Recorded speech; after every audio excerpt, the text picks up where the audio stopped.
Hello again. Having discussed mise-en-scène and camera shots in my opening lecture, I want to conclude this introduction to cinematic technique with some remarks about a third component of filmmaking: editing. Some directors, like the great Polish master Krzysztof Kozlowski, insist that the real art of creating a film narrative lies in the editing room, that the shaping of a film's meaning, its formal unity, and its emotional impact occur there. Editing is a process that takes place after the scenes have been shot. In the simplest sense, it consists of cutting and splicing together various shots to construct scenes and using these scenes to build a filmic narrative. Movies are almost never shot in the order that they unfold for the viewer. A director typically shoots, for example, all the scenes occurring in a particular location together at one time, so there is always some editing required afterward. But skillful directors rely on assembling successions of shots and juxtapositions of scenes to create particular effects. One important thing editing does is allow a director to tell a story by compressing time, by removing anything that doesn't contribute to the story, much as a novelist would. As a result, there is almost always a difference between what is called diegetic time, which is the time frame within the film for the characters, which might cover, say, several weeks or years, and on the other hand, audience time, sometimes referred to as real time, that is, the 2 hours or so that we experience watching the movie. A few films have tried to make diegetic time and audience time the same by minimizing or disguising editing cuts. These include Alfred Hitchcock's Rope, Richard Linklater's Before Midnight, and most interestingly, Agnes Varda's 1962 film Cleo from 5 to 7, which follows a woman minute by minute as she tries to distract herself while awaiting a cancer diagnosis. Typically, however, mainstream films are so ingeniously edited that they succeed by making us forget the difference between diegetic time and real time. And they do so by encouraging our surrender to the cinematic illusion, making us feel as if we are living the same temporal reality as the characters. Another time-related effect that editing can create is the complication of chronology in a film narrative. Now, some directors do this by inserting long flashbacks during the editing process, as in Citizen Kane, or by cutting frequently between past and present, as, say, in Ingmar Bergman's Wild Strawberries. Some films, like Billy Wilder's Double Indemnity, Max O'Foole's Letter from an Unknown Woman, and, as we'll see, Bertolucci's The Conformist, consist almost entirely of flashbacks with only brief returns to the cinematic present. Obviously, directors have different styles of cutting and splicing what they have filmed, and we'll see this repeatedly in the course. But for now, I want to mention two particularly influential editing approaches. First, montage, and second, continuity editing. I'll return to these during the semester, but here are the definitions. Montage has two important meanings, one general and one quite specific. In the general sense, montage is a rapid, kaleidoscopic series of edited images or very short scenes. The rapid movement between events occurring simultaneously but in different locations is one form of montage editing that is called cross-cutting, and it affects the viewer's experience of time.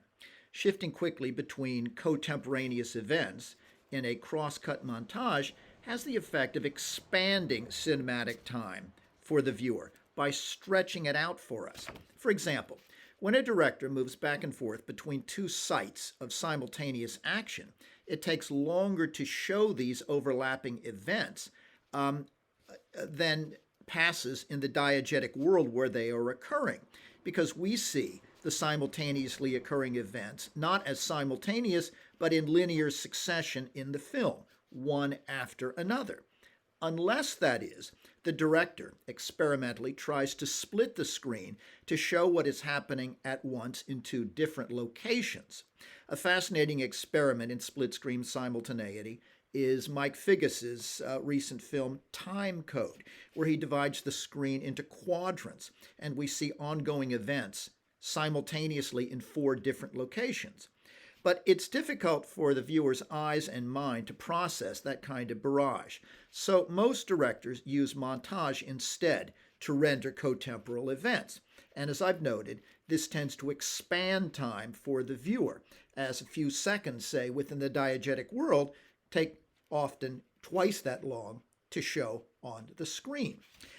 In the 1931 classic M, for example, Fritz Lang cross-cuts between two simultaneous meetings in Berlin, one of the police and the other of a criminal syndicate that the police are pursuing.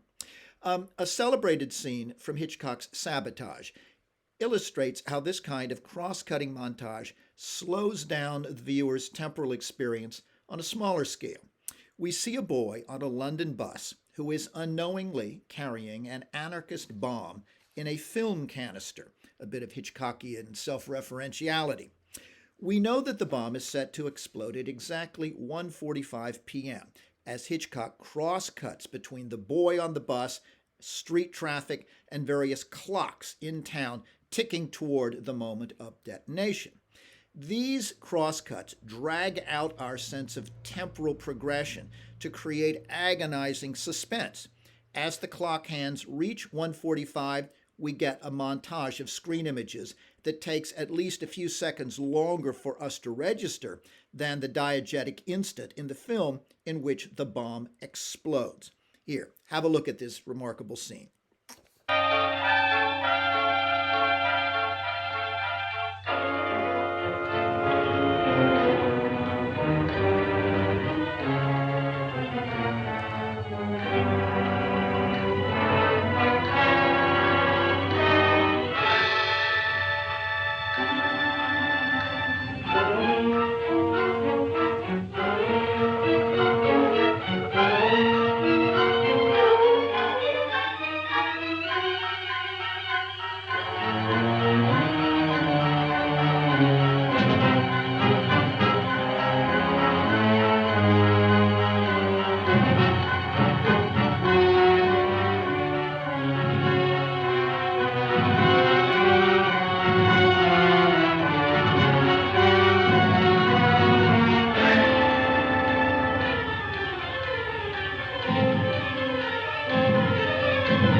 Now, while cross-cutting can draw time out, as we've seen, montage more frequently is used to do just the opposite, to speed up and compress time by showing a series of fleeting images or brief scenes at different points in time that skip over long stretches in between to tell a story. This is, of course, not cross-cutting montage. Now, we find an amazing instance of this kind of montage economy in Citizen Kane. Wells gives us a succession of very short scenes, all occurring at a breakfast table over a period of years, that reveal the progressive unraveling of Kane's first marriage. The sequence begins with mutual infatuation, and it ends in alienation and silence. This type of time-compressing montage is also used in the so-called road film, when a character is driving, say, from New York to California. In order to summarize this journey economically, we get a montage of roadside and signs and monuments from various states that the car is passing through. And what might cover a week, say, in diegetic time, unfolds for the film viewer in less than a minute. Here's a superb example of the time-shrinking use of montage from Jean Renoir's great World War I film, Grand Illusion. In it, a group of French officers are being moved by train from one German prison camp to another, in a sequence that covers several months in the diegetic world. But Renoir's montage of different prison camps takes just 2 minutes. As you watch this, note how the pace of the montage slows down and speeds up as the train itself that the prisoners are riding would. Have a look.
As I mentioned, montage has more specific meaning. And this is a meaning that originated with the pioneering Russian film director Sergei Eisenstein. His influential conception of montage is inherently political, and he practiced his theory throughout his career.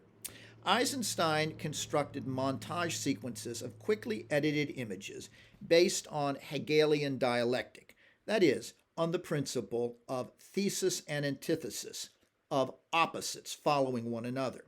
Eisenstein saw montage as the juxtaposition of two oppositional images, and he used these contrasts to produce a synthesis in the viewer's mind as we draw them together, a synthesis intended, he believed, to move the viewer to support Marxist revolution. Now, the iconographic example of this montage method and its political intentions is the famous Odessa Steps sequence of Battleship Potemkin, made silently in 1925. Here, Eisenstein cross-cuts between dialectically opposed images. We see the Tsar's repressive troops moving in ominous formation to suppress an insurrection in the port city, and then we see a mother pushing a baby carriage at the top of a long stone stairway. The clash of these images is emphatic: menace and death versus nurturing and life. When the troops begin firing into the crowd, Eisenstein's montage editing seeks to outrage and inspire in the viewer a synthetic understanding of the evils of the Russian autocracy by distilling these opposites.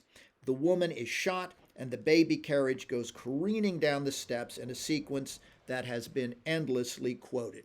Here it is. Have a look.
Eisenstein wants the collision of conflicting images here to shake us into political thought beyond the specific events depicted in the film.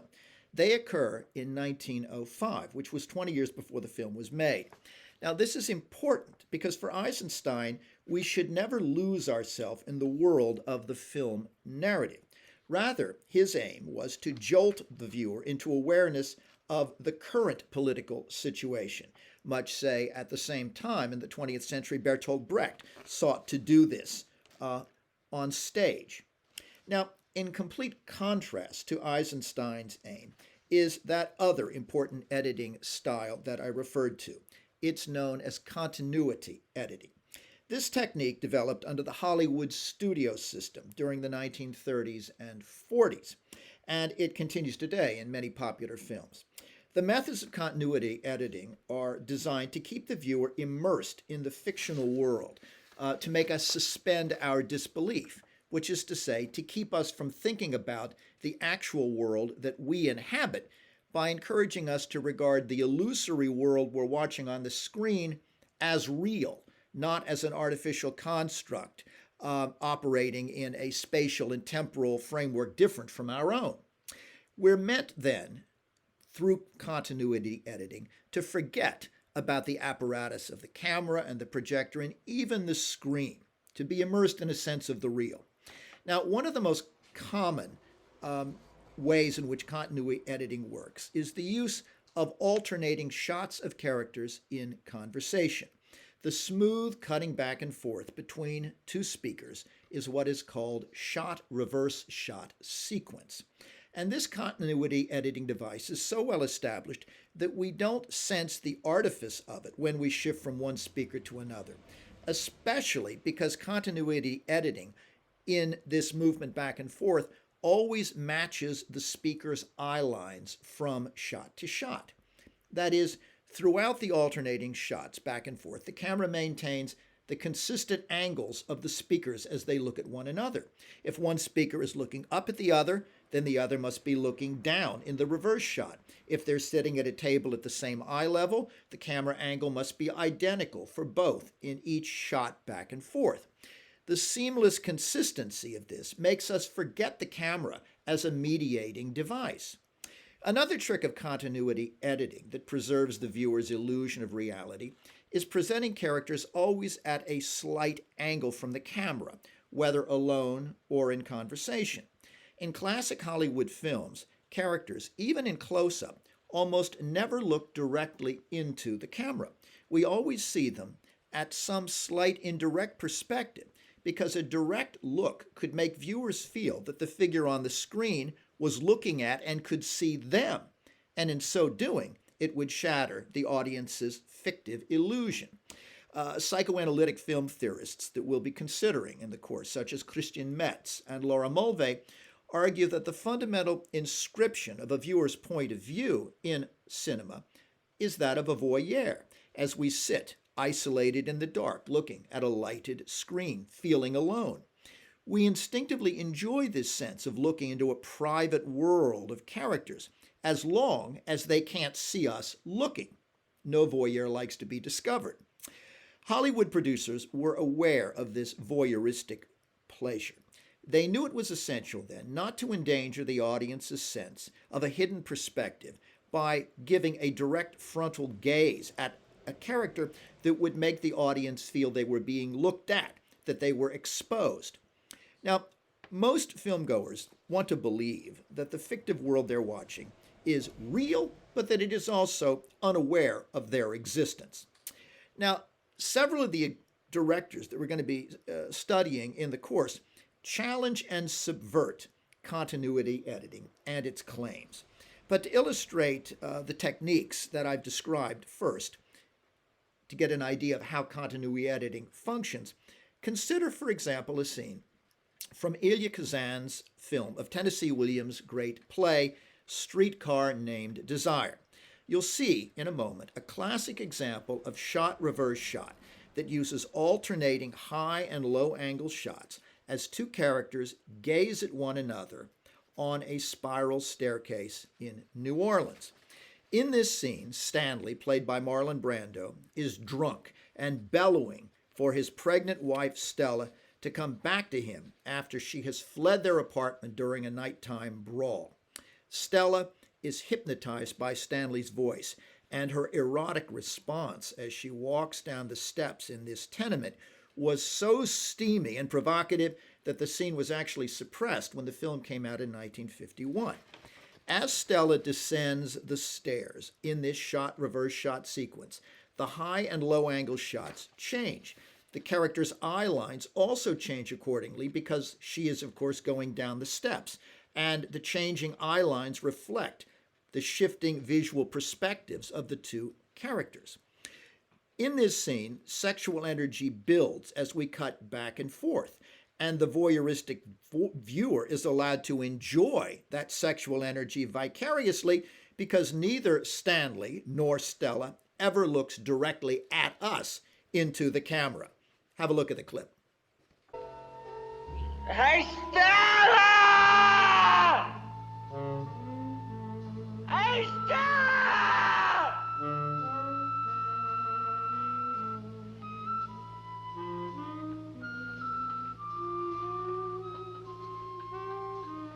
I wouldn't mix in this.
Don't ever leave me, baby.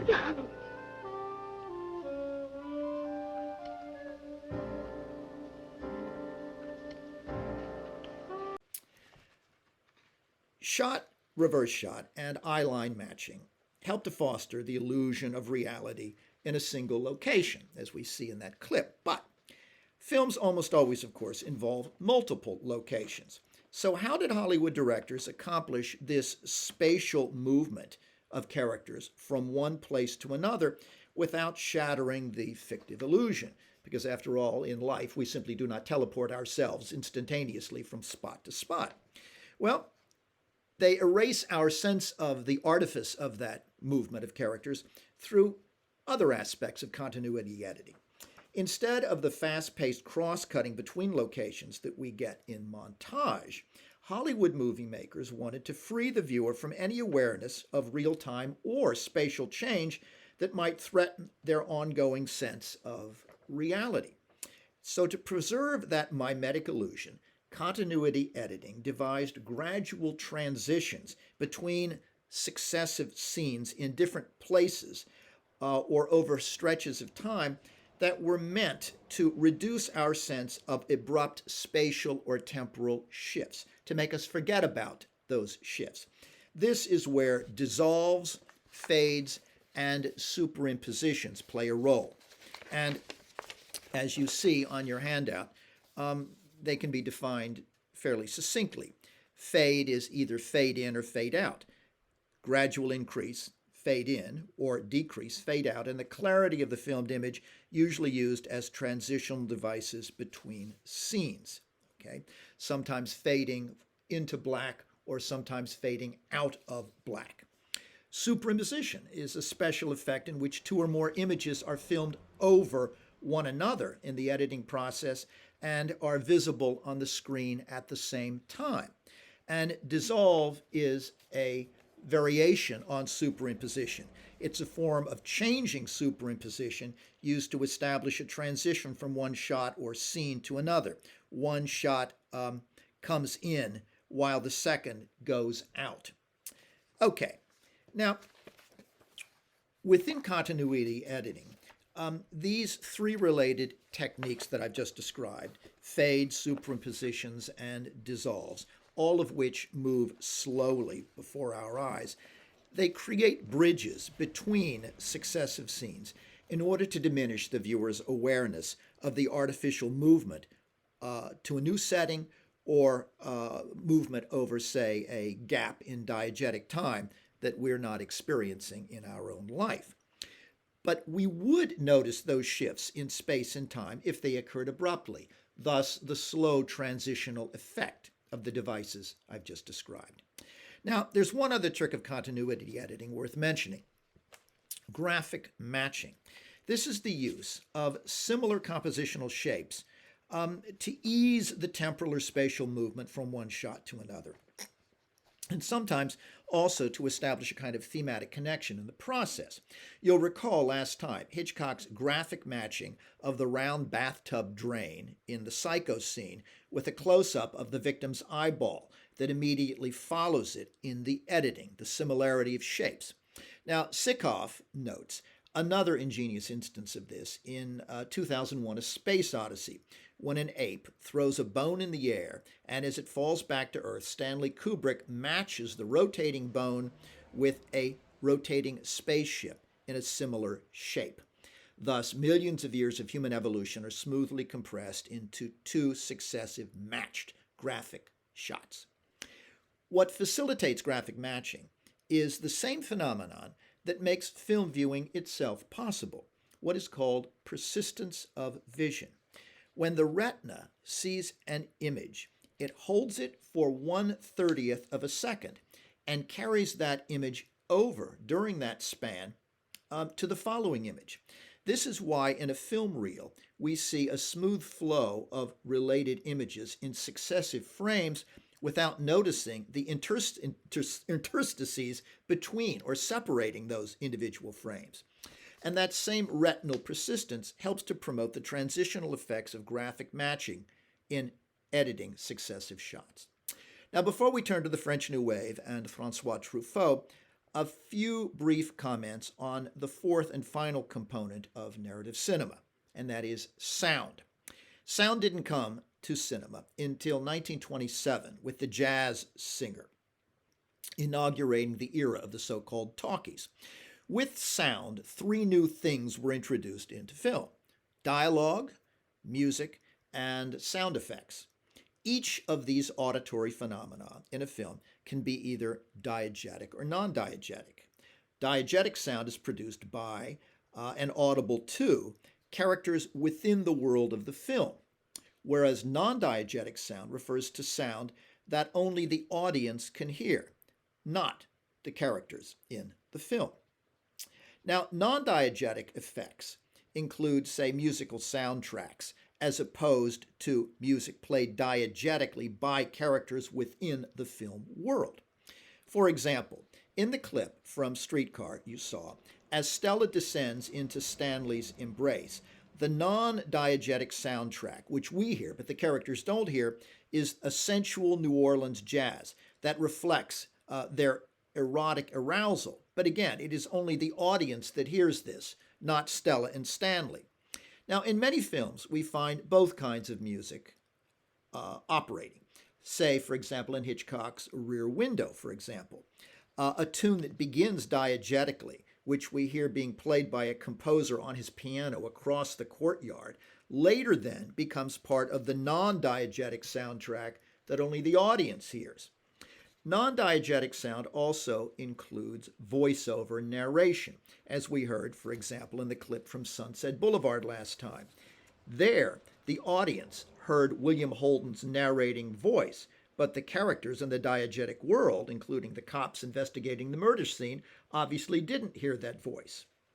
One final note on sound.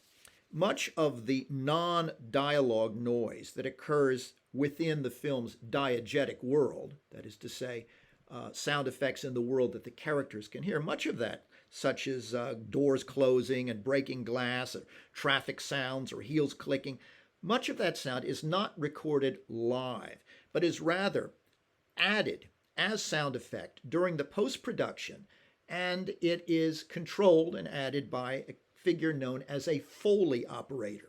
This is a technician who simulates the various film world sounds using an ingenious collection of objects and gadgets that mimic them. Today, we're accustomed in watching films to nearly continuous diegetic and or non-diegetic sound in movies.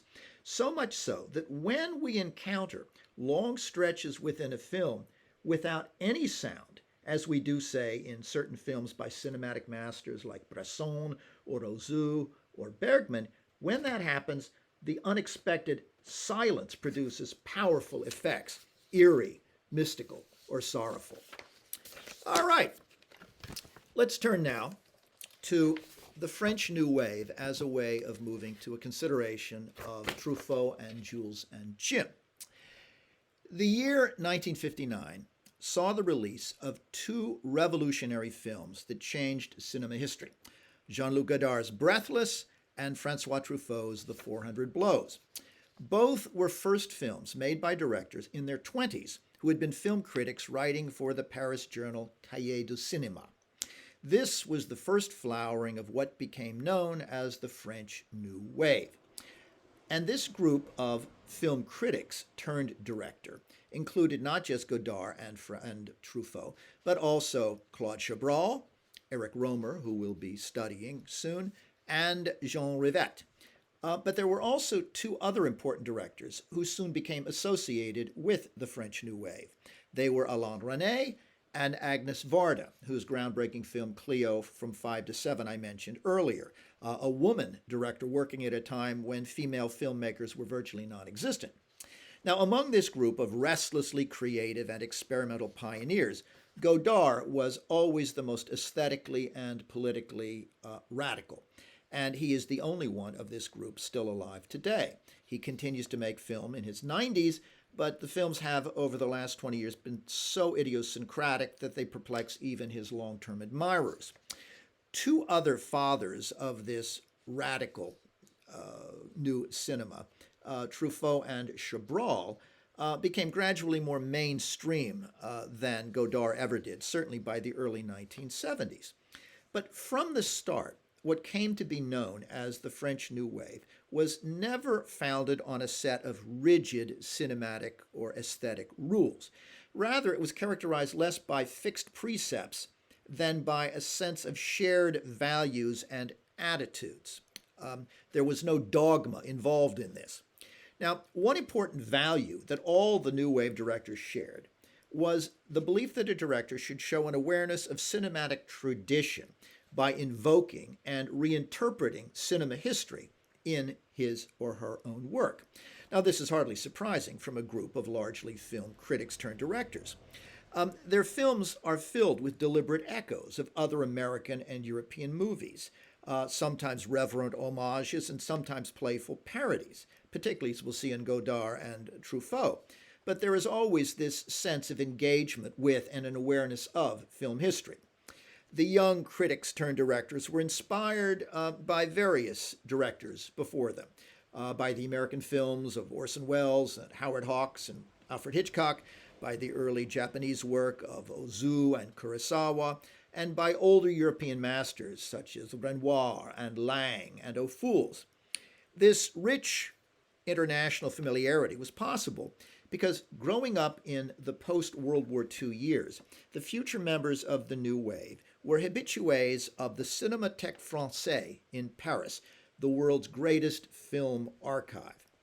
But the New Wave directors weren't snobs. They also relished the work of obscure fringe movie makers.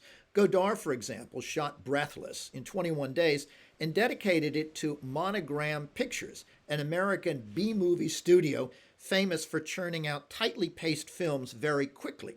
Now, it might seem odd that this militantly anti-commercial director would honor a Hollywood studio that made crime movies for easy profit, but what he and other New Wave directors admired was the studio's speed, because they too wanted to turn out films fast and spontaneously with the rough edges still showing. But the New Wave's aim was not quick profit, but rather creative freedom.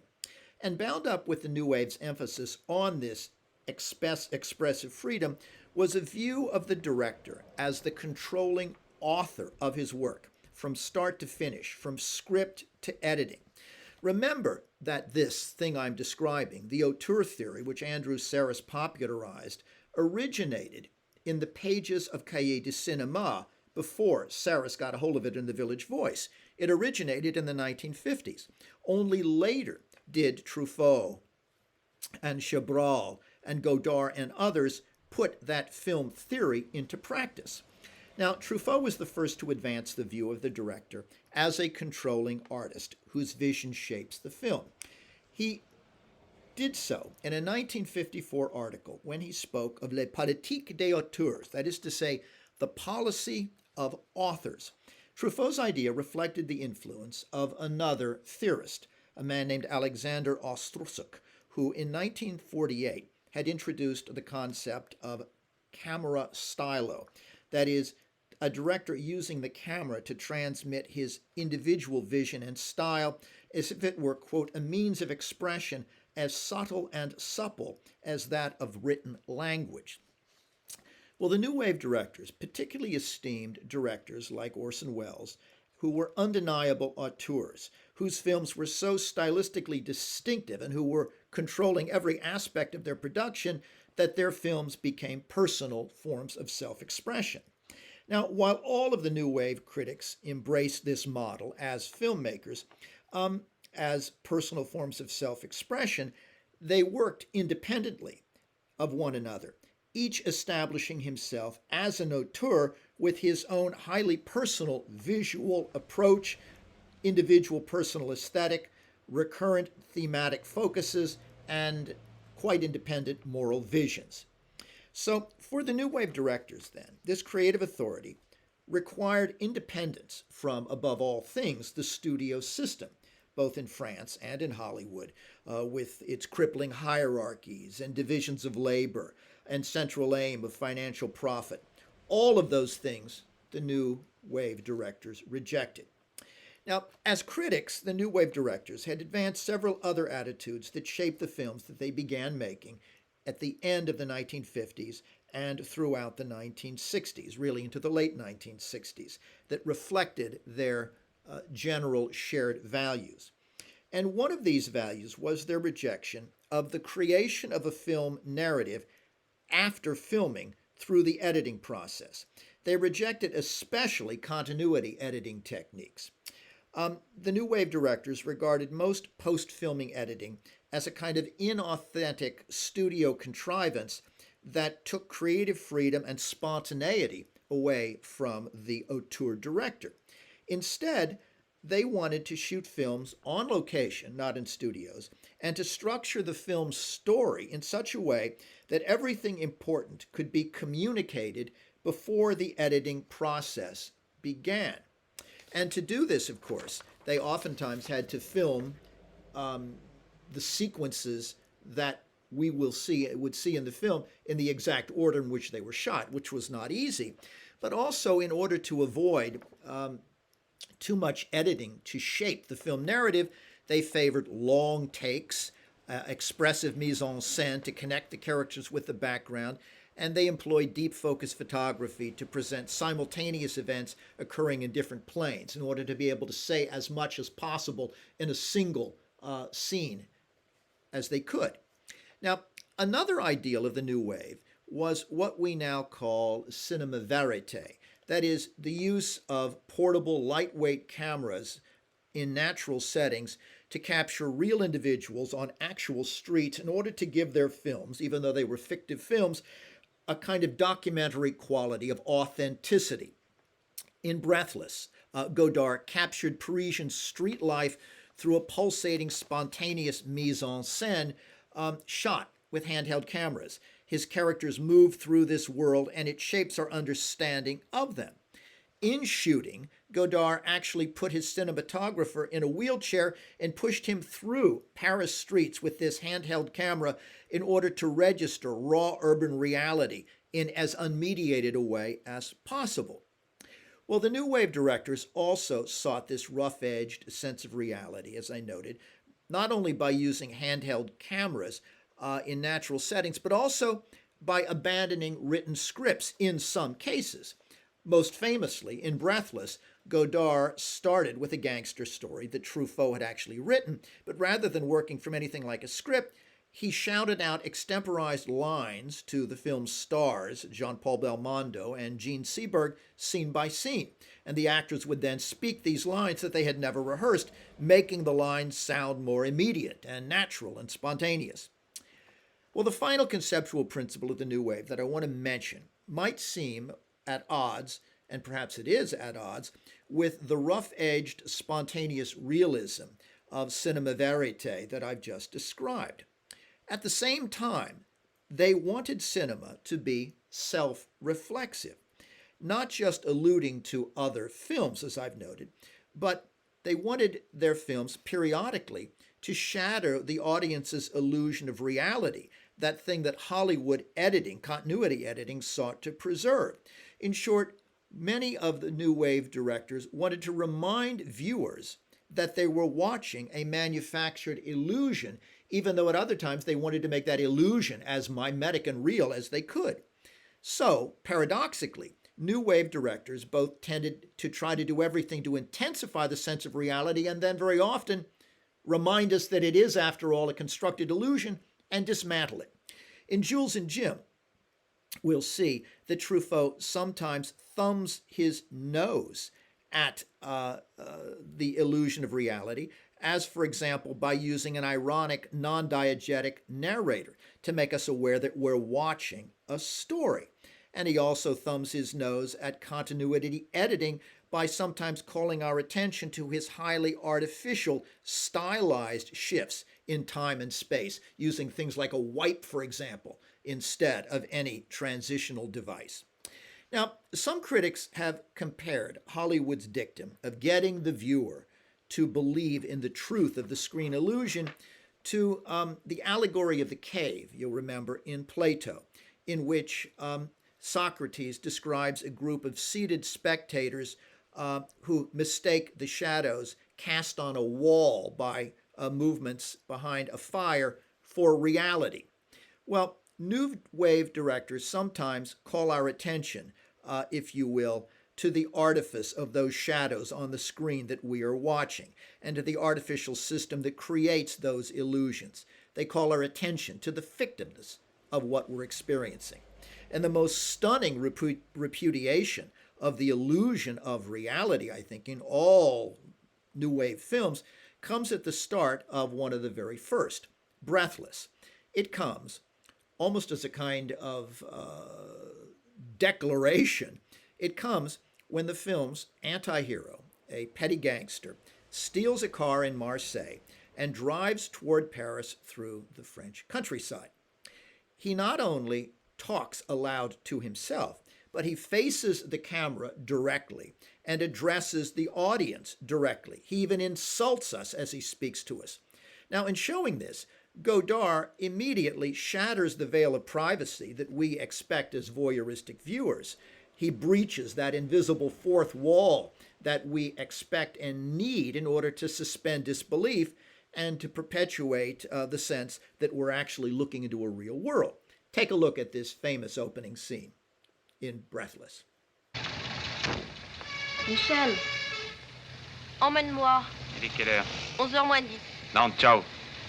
Maintenant, je fonce, Alphonse.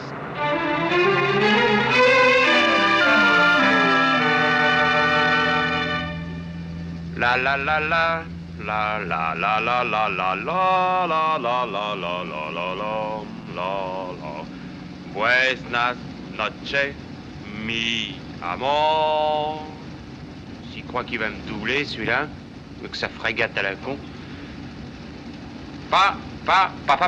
Patricia, Patricia. Alors je vais chercher l'argent. Je demande à Patricia oui ou non. Et après... Buenas noches, mi amor. Milano, Genova, Rome.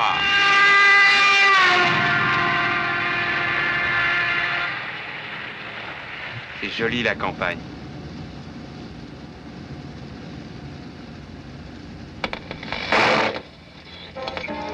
Sa vie.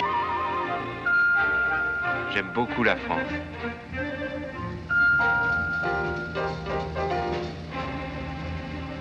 Si vous n'aimez pas la mer, si vous n'aimez pas la montagne, si vous n'aimez pas la ville, allez vous faire foutre. Oh oh! Des petites filles qui font de l'autostop. D'accord, je stoppe et je facture un baiser du kilomètre. La petite n'a pas l'air mal. La de jolies cuisses. Oui, mais l'autre... Oh, après tout, merde, elles sont trop moches.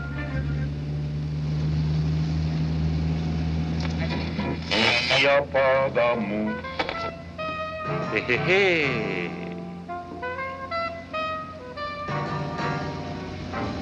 Pa, pa, pa.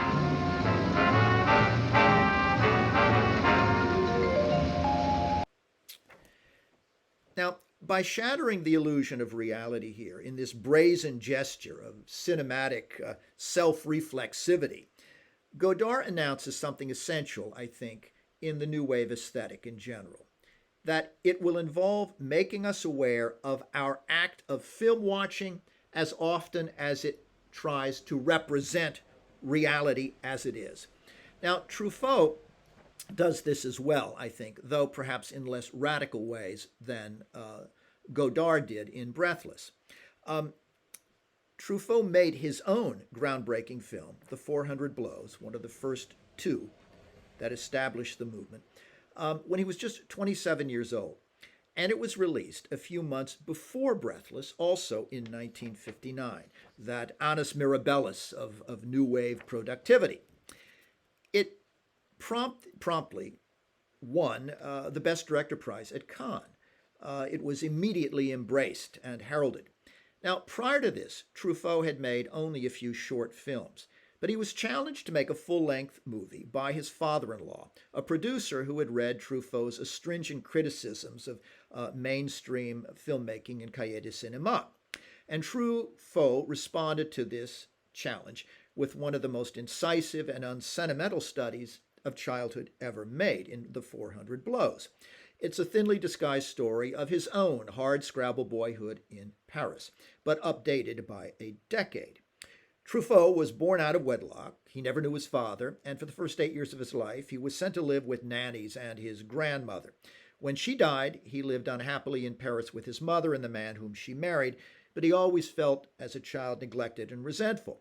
He was expelled from school partly because of his dislike for authority, but also because Truffaut tended to play hooky very often and sneak into movies at the Cinémathèque Française, where he became introduced to the works of American directors like Howard Hawks and John Ford.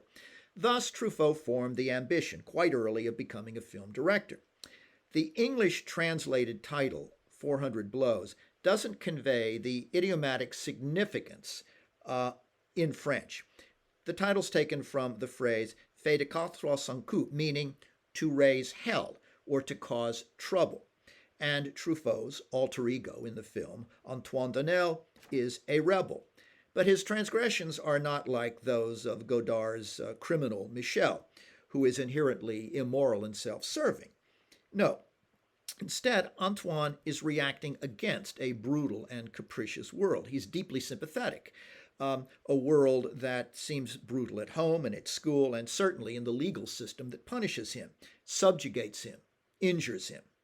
His trespasses, then, aren't a form of self-styling like Michel's in Breathless, but rather they are the responses of an alienated adolescent, their desperate responses to abuse of authority.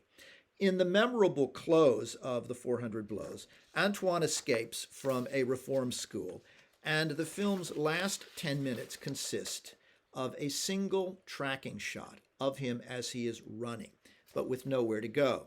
The film ends abruptly with a close-up of his confused face in a frozen still. And despite this haunting image of paralysis in a film very close to Truffaut's own life, happily, Truffaut himself did move on, and the restlessness and distrust of authority in his early years diminished, not only in his life, but in his films also, as he became recognized as a major director almost immediately. Indeed, among the New Wave directors, Truffaut enjoyed the greatest commercial success. Still, two themes from The 400 Blows continued throughout his career. First, the inner life of children, and second, the experience of rebellious outsiders and their sense of alienation. Well, 400 Blows proved to be the first of a 5-film history of its protagonist, though it was not necessarily planned that way from the start. And while the later films in the series reflect the general trajectory of Truffaut's own life, those films become less and less overtly biographical, and they certainly never achieve the freshness or authenticity of The 400 Blows. In one of them, Stolen Kisses, which borrows from American lighthearted comedies of the 1930s, Antoine is discharged from the army and takes odd jobs in Paris and has an affair with a shoe store owner's wife. In the next one, Bed and Board, Antoine's vexed maturation continues as he marries his sweetheart, becomes a father, takes more odd jobs, writes a novel, has another affair, and finally returns to his wife, committed to be a better man. In the last installment, Love on the Run, Antoine separates again from his wife and spends much of the film reflecting on incidents from the earlier films in this series. All of the films in the series star Jean-Pierre Léaud, who ages with his character and whose career was so intimately tied to Truffaut's art that when the director died of a brain tumor in 1984, Léaud suffered a breakdown. Now, as Antoine grows older, he becomes less sympathetic. Inevitably, perhaps, because children are always more appealing in their vulnerability and honesty than adults are. Truffaut explored childhood throughout his enormously productive and diverse career. As late as 1976, in the rather slight film Small Change. It's a loosely structured narrative about a group of schoolchildren in a French provincial town, evoking their innocent joys as well as the abuses they suffer. At one point in the film, a father observes, "Children are very solid. They knock themselves against life, but they are in a state of grace, and they have tough skin too."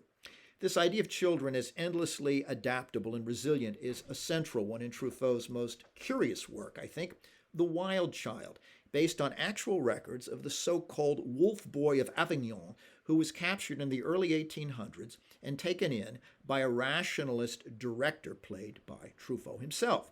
The boy is found naked, and he has no language or exposure to the social world. The film's structured in a kind of quasi-documentary style of cinema verite that follows the doctor's journal entries as he patiently tries to teach the boy, even as he protects him. The film's central concerns are Rousseauian. That is, what makes the individual? Is it nature or nurture? How free are we to shape our own lives in the face of authority and social conditioning? Is evil natural in man, or is it socially acquired? Well, the Wild Boy is Truffaut's ultimate outsider, but his fascination, Truffaut's fascination with estrangement, is also informed by his love of American gangster films, a genre reflected in his early film, Shoot the Piano Player. This is his tribute to cheaply made Hollywood film noirs, but it's infused with comic elements that produce a fascinating hybrid.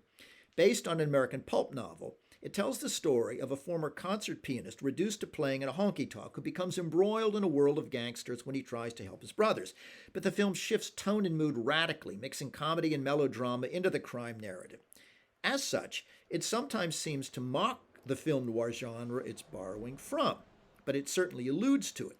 It is Truffaut's most iconoclastic and radical film, and it embraces the revolutionary aesthetic of the new wave to show an awareness of film tradition while remaking cinema from the ground up. While Truffaut reveals his subversive side in Shoot the Piano Player, he's also capable of acts of reverent homage for earlier filmmakers, especially the two directors he most revered, Renoir and even more Hitchcock, with whom he compiled a famous book of interviews. Truffaut's films are full of visual quotations from these two directors, and he alludes more persistently to his predecessors in general, I think, than any other director we're going to study in the course. It seems to be a necessary part of his art, in much the same way, say, in Tradition in the Individual Talent, T.S. Eliot tells us that the true poet in the 20th century must show an elusive awareness in his work of the entire poetic tradition of which he is taking a part.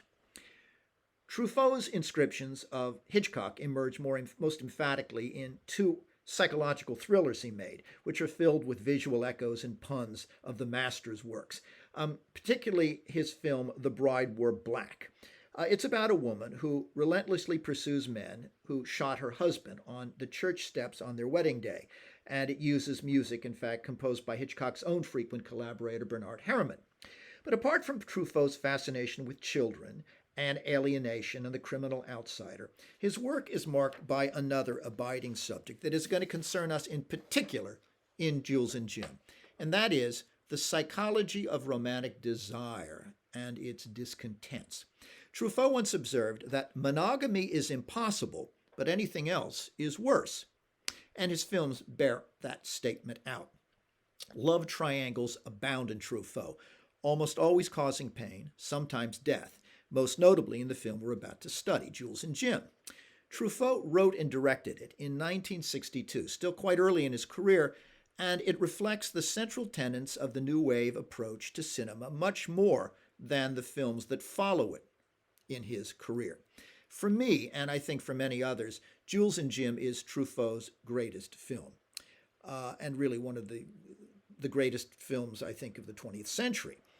It's set in the early 20th century and stars the incomparable Jeanne Moreau as Catherine, a fiercely independent, free-spirited woman who is loved by two friends, one French, one German. They fight on opposite sides in the First World War, but rather than showing the men in battle, Truffaut presents this global conflict by incorporating documentary footage and newsreels, blending them into the fictional narrative à la cinéma verité. After the war, Jules and Jim and Catherine try living together in a sort of ménage à trois, but it proves emotionally impossible, notwithstanding friendship and good intentions. And it proves to be impossible largely due to Catherine's destructive mental instability. We find another version of triangular desire in a less successful film, Two English Girls, in which a French writer at the turn of the century falls painfully in love with two English sisters in an elegant period piece framed by belle epique mise en scène. Well, for all of the futility of love in these two Truffaut films, there is also a sense of joy and discovery in them. But by the mid-1970s, we find a darker phase in Truffaut's treatment of love emerging. Catherine's madness and self-destructive obsession in Jules and Jim is echoed in The Story of Adele H., but here the tone is entirely somber and joyless. There's none of the vitality that we find in Catherine's relationship to the men in Jules and Jim. Also, in The Story of Adele H., there is no love triangle. What we get is only a deranged young woman's solipsistic reveries and romantic delusions. The film is based on the journals of Adele Hugo, the daughter of the celebrated 19th century writer Victor Hugo, and her unrequited obsessive love for a dashing cavalry officer prompts Adele to follow him across the seas, first to Nova Scotia and then to Barbados. By the film's end, Adele, in her madness, has so thoroughly internalized her idealized image of the man that she dwells on so completely in her mental fantasy that she doesn't recognize him when he in the flesh actually confronts her in an alley in Barbados. Just as he comes toward her, she staggers past him in a tattooed velvet gown, having completely internalized the image so that she can no longer even recognize his material reality. Have a look at this clip that I've just mentioned.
Adele!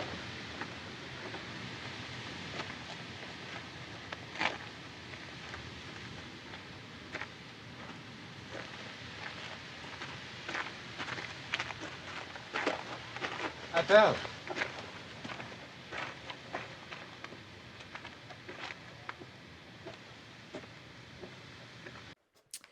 Now, as we'll see in Jules and Jim, romantic desire for Truffaut always originates in the imagination, as for that matter it does in Adele H., in one's idea of the beloved. And one might add that this particular view of love as a kind of mental construct or something that originates in a sort of mental conception of the individual is true of much great French fiction, from Flaubert's Madame Bovary to Proust's In Search of Lost Time. Now, some have criticized Truffaut in the study of in the story of Adele H. for maintaining a kind of cool analytic distance from Adele that we don't find him maintaining from Catherine in Jules and Jim. But I think that the remove in Adele H. is necessary in order to explore her mental breakdown, which is poignant and disturbing.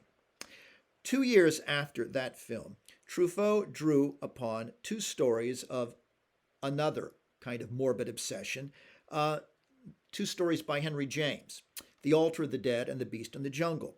And he drew on them to fashion a strange claustrophobic film during this dark period of his career called The Green Room. Here, Truffaut casts himself as another unbalanced obsessive, a man whose all-consuming devotion to his dead wife leads him to convert her bedroom into a shrine. When he meets a woman who supports him in his obsession, he decides that he could love this woman, but only if she too is dead, that is, safely beyond the power of the living to change or disillusion him. Well, the final theme that Truffaut explored throughout his career consistently concerns the production and perpetuation of art, including the art of film. His final major movie, The Last Metro, was set during the Nazi occupation of Paris in 1942, and it's about a Jewish theater manager who's forced into hiding while his wife runs the playhouse. It's a wonderfully vivid evocation of life backstage as the actors and management continue to assert the power of creative art in the face of a hostile occupying army. The Nazis were notorious, you remember, for book burning, and this is probably what attracted Truffaut to Ray Bradbury's novel Fahrenheit 451, The Temperature in Which Paper Burns, in a 1966 film about a dystopian society in which books are banned and reading is a forbidden act of social rebellion. But Truffaut's most passionate work about creativity and art was also his most self-referential. Day for Night is a film about the making of a film. The title refers to the term used in movie making to describe the simulation of a night scene while shooting in the daylight. Filmmaking has, that is to say, the power to defy the laws of nature. The movie's meta-conceit is that Truffaut plays himself in the film, and the film is about his character's attempt to make a film by a director named Francois Truffaut. Audiences, of course, know that the director is playing a fictional version himself, and they also know that he is using his frequent leading man, Jean-Pierre Léaud, to play a fictive version of himself in this film within the film. Like Godard's Contempt, like Fellini's 8½, Truffaut's film destabilizes the boundary between cinematic illusion and reality, continually confessing its own self-conscious artificiality, as the new wave directors love to do from the start. But Day for Night is also a joyful celebration of filmmaking in and of itself. And at one point, Truffaut's director character is asked, "Are films more important than life?" And his implicit answer in Day for Night is, yes, they are. All right, with that, we turn now to Jules and Jim.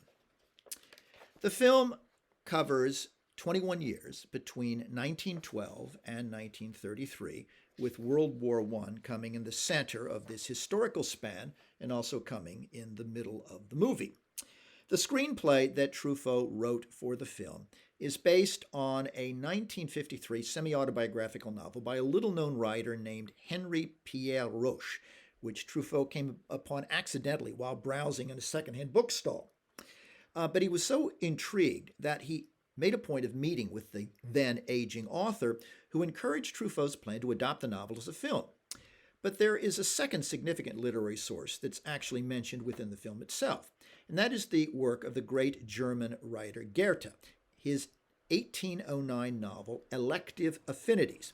In that novel, human beings in love are presented as operating by the same ineluctable principles of attraction that govern chemicals. That is, romantic desire and sexual attraction are shown to operate according to uncontrollable laws that are often in conflict, of course, with the norms of marriage and with social conventions. Now, Truffaut doesn't necessarily embrace Goethe's theory or paradigm, but the film is centrally concerned with the psychology of love and with the tension between Jules and Jim's powerful, recurrent attraction to Catherine on the one hand and their deep friendship with one another on the other.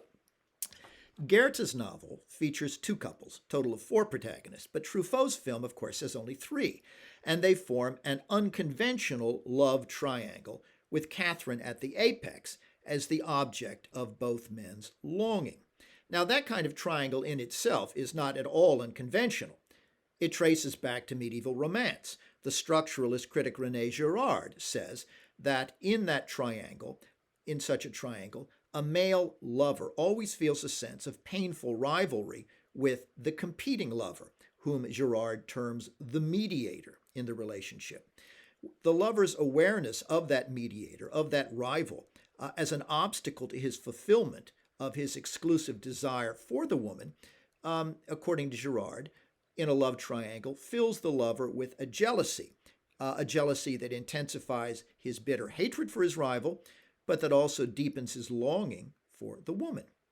Now, we find this paradigm, as Girard describes it, throughout Western literature, but notably, it is not what we find in the triangle of Jules and Jim and Catherine that seems at first so conventional, but which ultimately, in the terms I've just described, is not.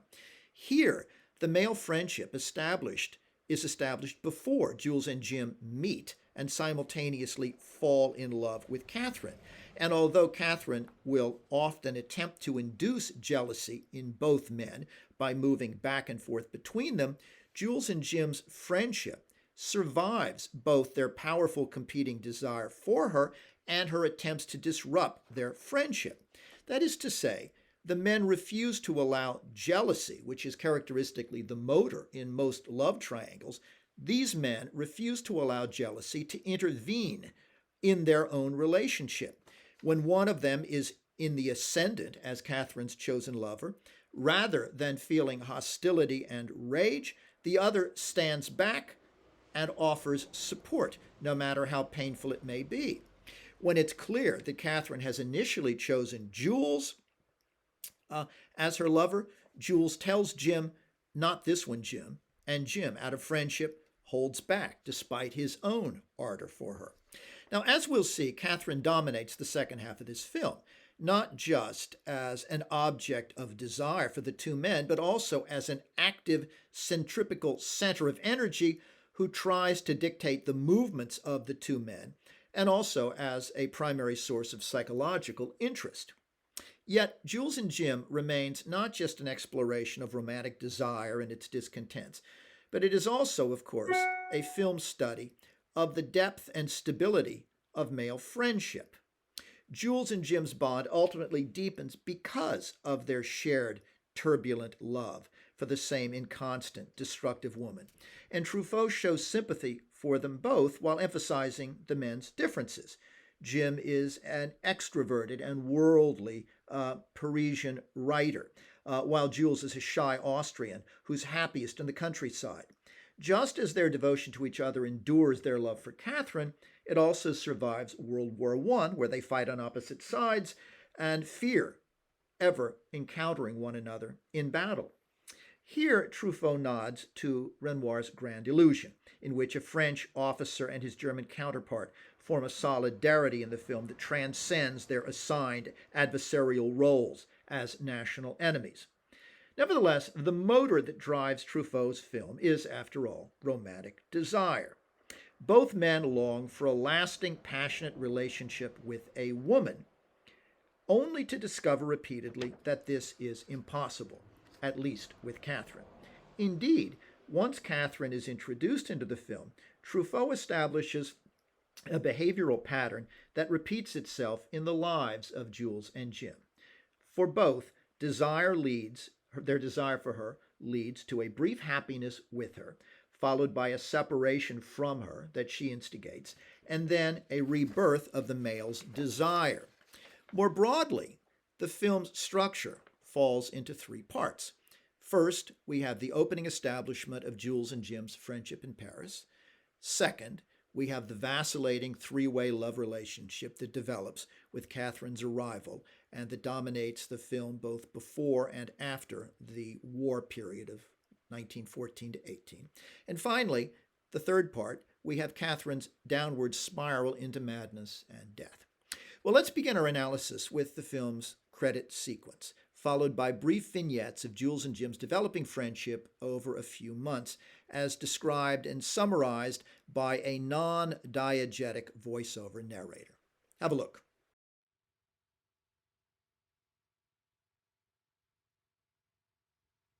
Tu m'as dit je t'aime, je t'ai dit attends, j'allais dire prends-moi, tu m'as dit va-t'en.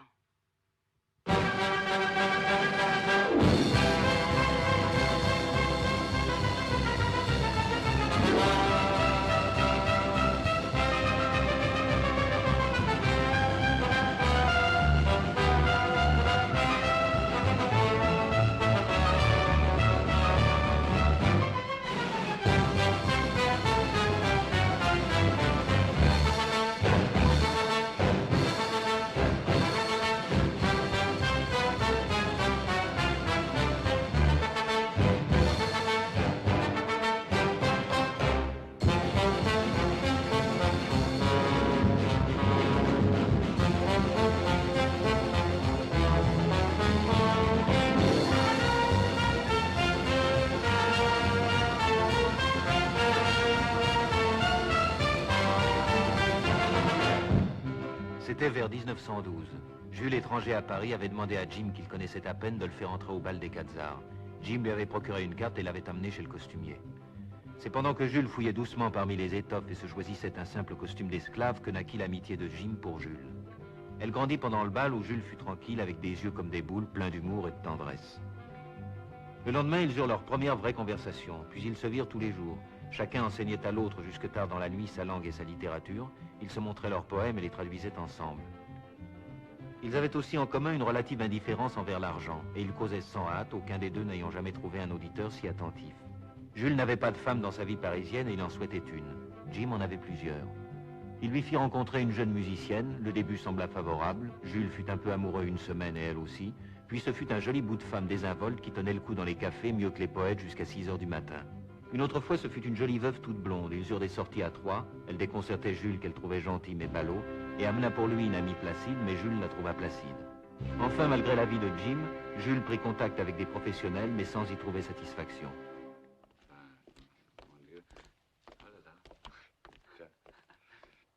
Allez au boulot.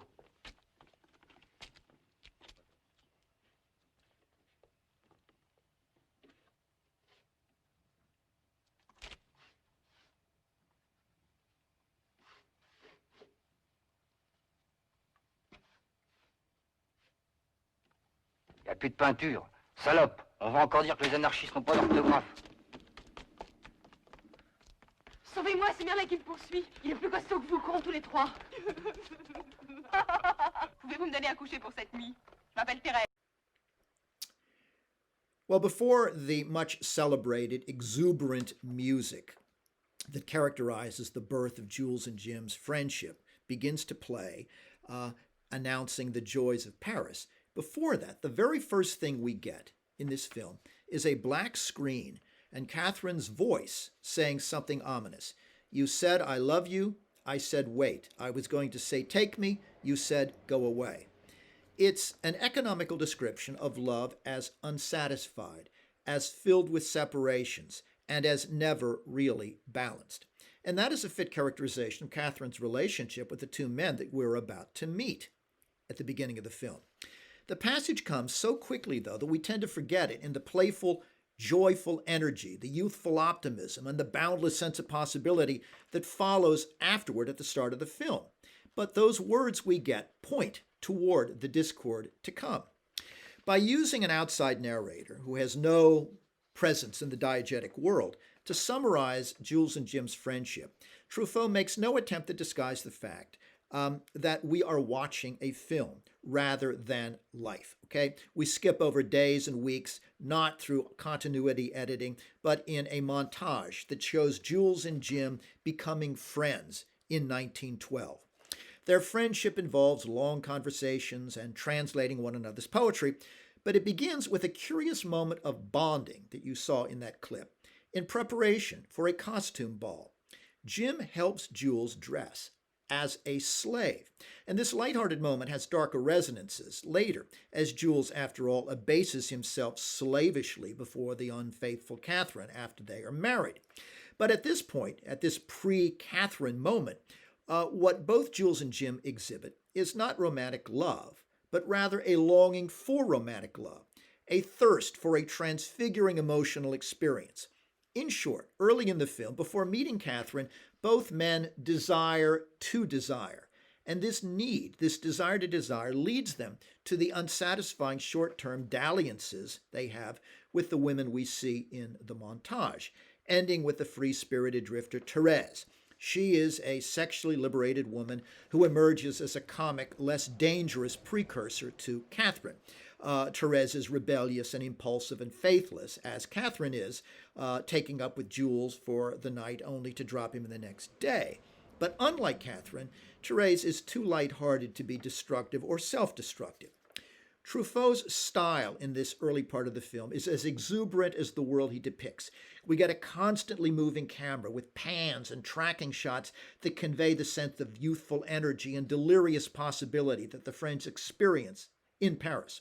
Consider, for example, the inventive, energetic camera work in the scene in which Therese does the steam engine. Have a look. Vous dormirez ici, et moi là. Oui, c'est ça. Vous avez des cigarettes? Oui, naturellement. C'est vous, Jim? Non, Jules. Vous êtes gentil, Jules. Je vais vous faire la locomotive à vapeur.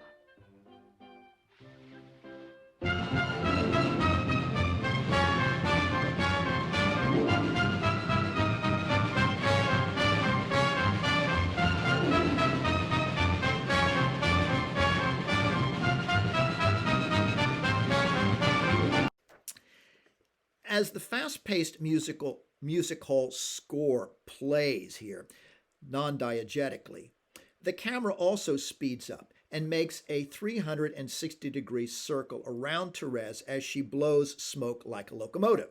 She's a woman who enjoys simple comic diversions, nothing serious. Later, when she's with Jules and Jim in a cafe where they are discussing Shakespeare, Therese is immediately bored and so goes off with another man. This behavior looks ahead to Catherine, who will, in a scene we'll see next time, jumps in the River Seine as Jules and Jim are discussing a play. But in Catherine's case, it's not because she's bored, but rather because she's angry, pissed off at being ignored, and jealous of their close, supportive male bond. Now, despite that bond, both Jules and Jim desire to fall passionately in love with a woman, okay, as well as enjoying their friendship.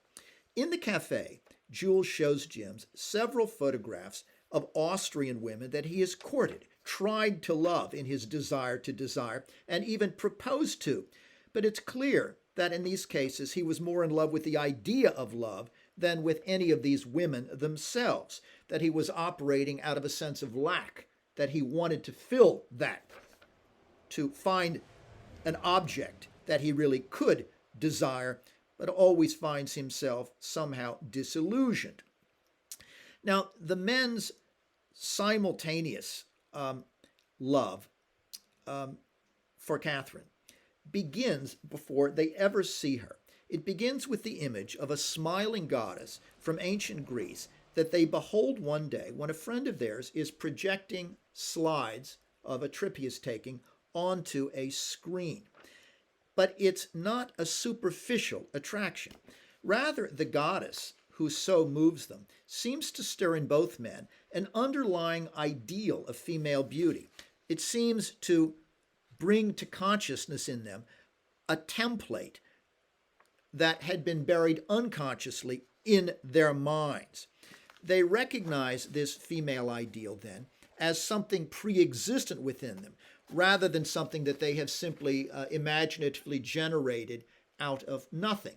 In another way, it's another way of suggesting that the attraction to this image is much more deeply rooted than the imaginative attraction, say, that Jules had to the women that he knew in Germany. No, this somehow originates from something more deeply buried.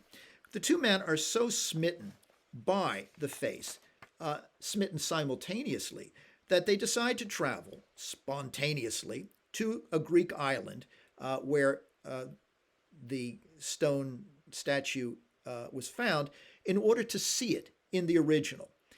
Afterward, they hope to find this same serene, smiling face, these same features in a living woman. And indeed, they soon discover them in Catherine's face. Have a look at this clip. Cela, je l'aime beaucoup. Les lèvres sont très belles, sont un peu dédaigneuses. Les yeux sont aussi très beaux. Nous aimerions revoir la précédente, s'il vous plaît. D'ailleurs, j'en ai pris un détail encore de plus près. Cette reproduction montrait un visage de femme grossièrement sculpté, exprimant un sourire tranquille qui les saisit. La statue récemment exhumée se trouvait dans un musée en plein air sur une île de l'Adriatique. Ayant résolu d'aller la voir ensemble, ils partirent aussitôt. Ils s'étaient fait faire de clairs costumes pareils.